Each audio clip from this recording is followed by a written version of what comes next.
he showed the riches of his glorious kingdom and the honor of his excellent majesty many days, even in 180 days. And when these days were expired, the king made a feast unto all the people that were present in Shushan the palace, both unto great and small. 7 days in the court of the garden of the king's palace, where were white, green, and blue hangings fastened with cords of fine linen, and purple to silver rings and pillars of marble. The beds were of gold and silver, upon a pavement of red and blue and white and black marble. And they gave them drink in vessels of gold, the vessels being diverse one from another, and royal wine in abundance, according to the state of the king. And the drinking was according to the law, none did compel. For so the king had appointed to all the officers of his house that they should do according to every man's pleasure. Also Vashti the queen made a feast for the women in the royal house which belonged to King Ahasuerus. On the 7th day, when the heart of the king was merry with wine, he commanded Mehuman, Biztha, Harbona, Bigtha, and Abagtha, Zethar, and Carcas, the 7 chamberlains that served in the presence of Ahasuerus the king, to bring Vashti the queen.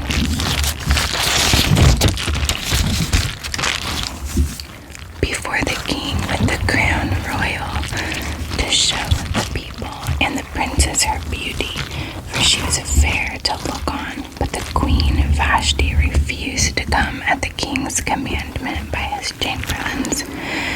Therefore was the king very wroth, and his anger burned in him.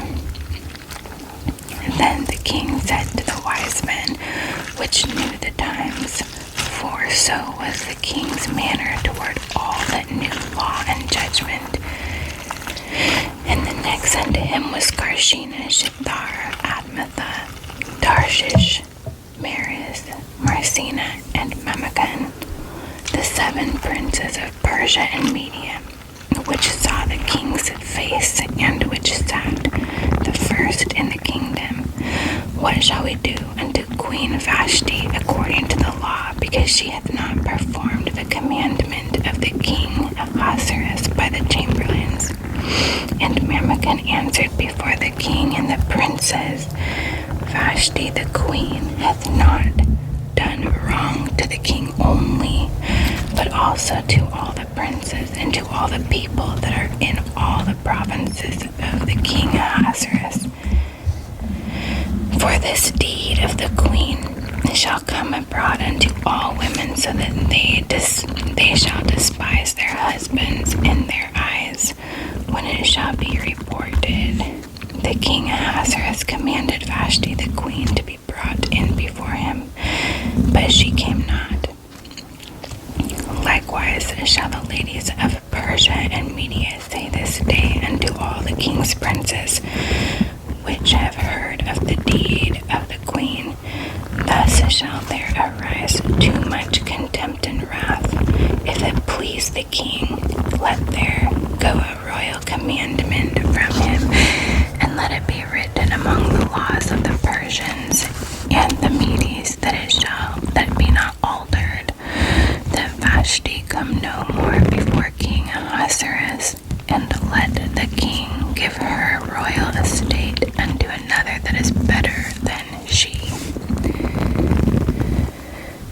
And when the king's decree, which he shall make, shall be published throughout all his empire, for it is great, all the wives shall give to their husbands honor, both to great and small.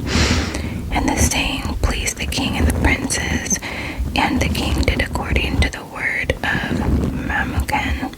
For he sent letters into all the king's provinces, and to every province according to the writing thereof, and to every people after their language, that every man and should bear rule in his own house, and that it should be published according to the language of every people.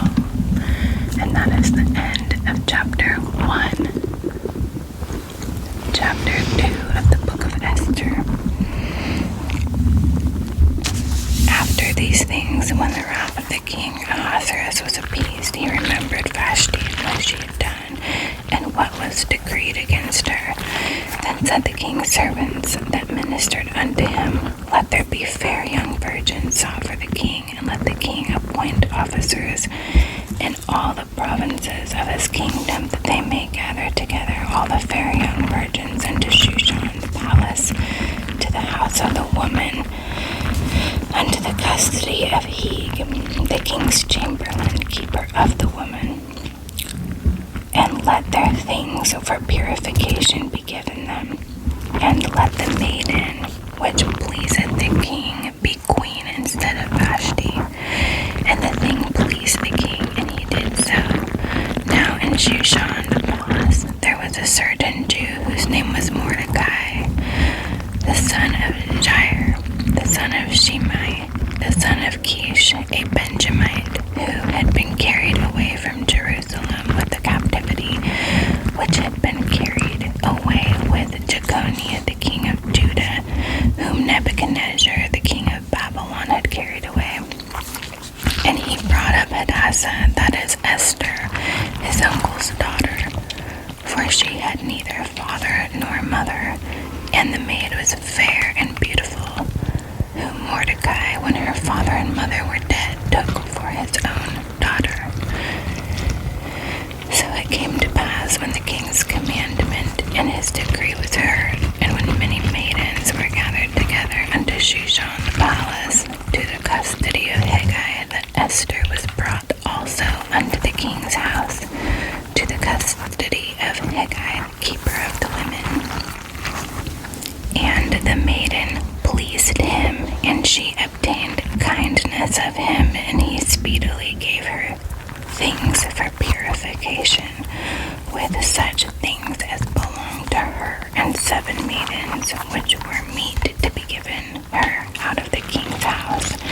And he preferred her and her maidens unto the best place of the house of the women. Esther had not showed her people nor her kindred, for Mordecai had charged her for what she should not show it. And Mordecai walked every day before the court of the women's house to know how Esther did, and what should become of her. Now, when every maid's turn was come to go into King Ahasuerus, after that she had been 12 months according to the manner of the women, for so were the days of their purification accomplished, to wit, 6 months with oil of myrrh, and 6 months with sweet odors, and with other things for the purification of the women. Then thus came every maiden unto the king. Whatsoever she desired was given her to go with her out of the house of the women unto the king's house. In the evening she went, and on the morrow she returned into the second house of the women, to the custody of Shashgaz, the king's chamberlain, which kept the concubines. She came in unto the king no more, except the king delighted in her, and that she were called by name. Now when the turn of Esther, the daughter of Abihail, the uncle of Mordecai, who had taken her for his daughter, was come to go unto the king, she required nothing but what Hegai, the king's chamberlain, the keeper of the women, appointed, and Esther obtained favor in the sight of all them and that looked upon her. So Esther was taken unto King Ahasuerus into his house royal in the 10th month, which is the month Tebeth, in the 7th year of his reign. And the king loved Esther above all the women, and she obtained grace and favor in his sight more than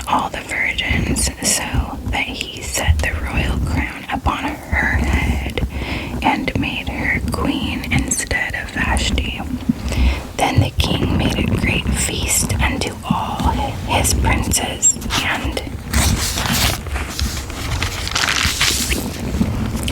his servants, even Esther's feast, and he made a release to the provinces and gave gifts according to the state of the king. And when the virgins were gathered together the second time, then Mordecai sat in the king's gate. Esther had not yet showed her kindred nor her people, as Mordecai had charged her. For Esther did the commandment of Mordecai, like as when she was brought up with him.